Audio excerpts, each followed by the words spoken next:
Ay kayo tatakbo at sa tagal ng panahon, medyo nananahimik kayo.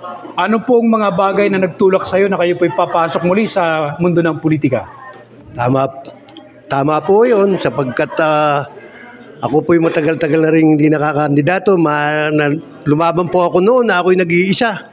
Ay, ngayon po yung may pagkakataon at nagbukas ng, kumbaga baka nakatadhanan kami magkakasamang mga gestro dito mula sa ating magiging mayor na vice mayor ngayon, si Doyle, aking pong kapatid at 10 po ng aking mga kasama dito mga konsyales.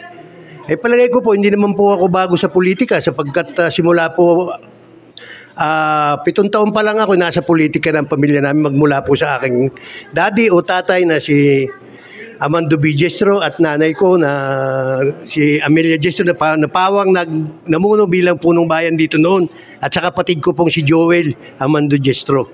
Kaya ako po hindi na ako bago. Kumbaga hindi ko naman masasabing luma. Ang akin po kami po yung magkakasama kung ano mo pong adikain ng aking pamangkin na magiging punong bayan ng bayan ng Real. Kasama po niya ako, kaisa ninyo ako. At ako po na may matatagpuan nyo kahit saan diyan. Salamat po.